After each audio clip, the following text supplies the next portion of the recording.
This 920-page document would usher in the most conservative executive branch in modern American history, if enacted. It's called Project 2025.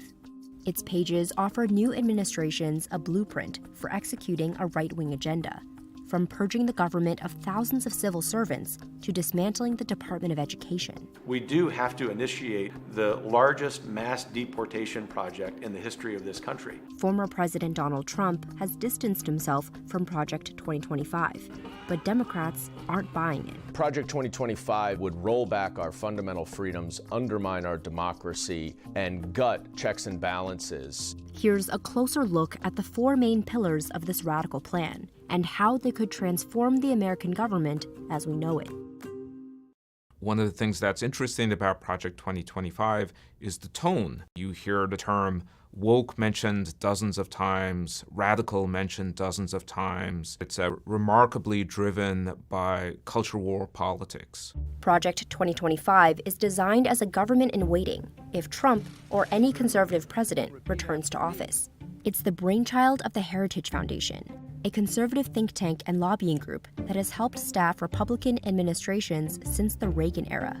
We cover literally every public policy issue in Project 2025, from domestic policy to foreign policy. Kevin Roberts is the president of the Heritage Foundation and one of the driving forces behind the project. All Project 2025 is trying to do is to be a corrective to the liberal nonsense that has been so insidious inside the executive branch for the last half-century. The Heritage Foundation says Project 2025 is backed by more than 100 conservative organizations and a $22 million budget. So I think the size, scale, and sophistication of Project 2025 is unprecedented. The project has four main pillars: a policy plan, a personnel database, an online academy, and a playbook for the president's first 180 days in office. The first pillar is a policy agenda that focuses on dismantling the so-called administrative state, or what some conservatives call the deep state.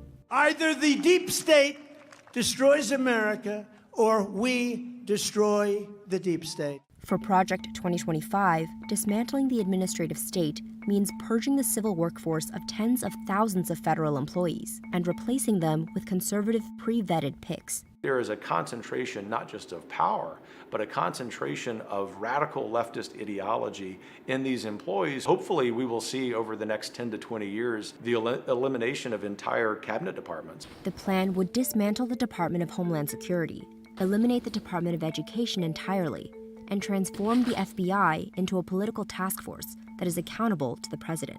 But the leadership of the FBI has been awful and rotten and not transparent for a long time. It is very important that Congress reestablish its purview over the FBI generally, its jurisdiction. To give a sense of how radical this is, the FBI is an organization that has never been run by a Democrat.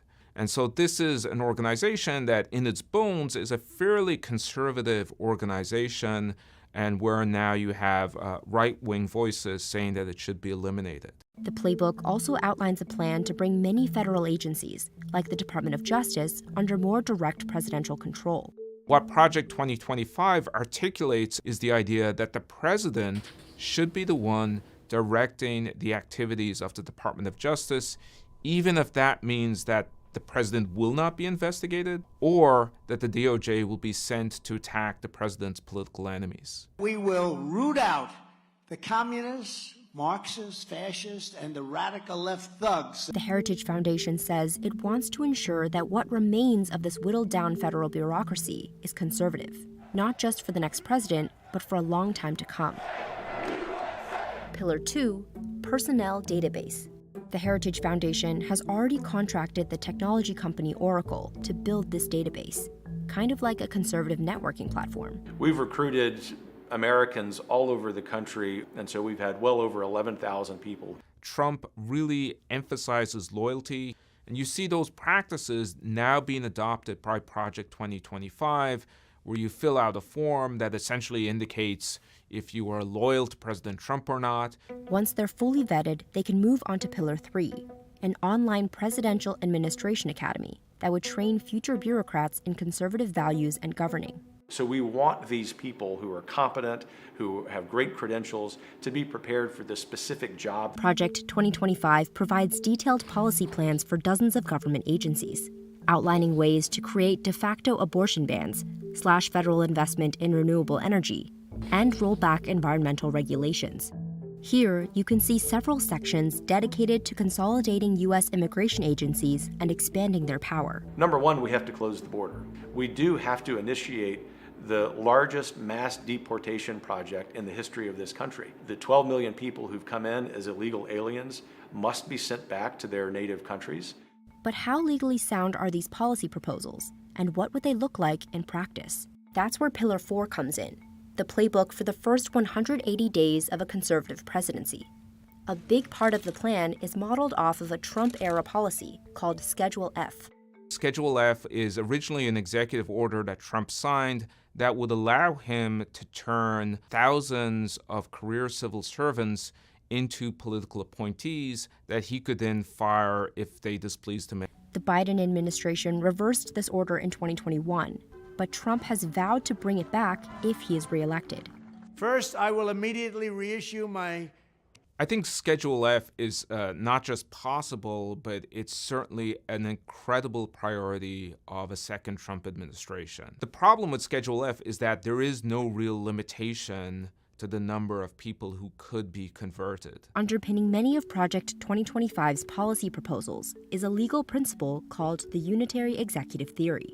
It is based on a clause in the Constitution that says the executive power is vested in the president. This gives him enormous untested powers to essentially do whatever he wants and reduces the power of Congress to check those powers. Conservative Supreme Court justices, like Justice Samuel Alito, have signaled support for the unitary executive theory and skepticism of federal agencies. The current Supreme Court has shown itself to be very open to claims that the president has enormous executive authority and so should be able to hire and fire people at will. In July, the Supreme Court granted presidents immunity for any official acts taken while in office. Legal experts say this decision could set the stage for expanding presidential power.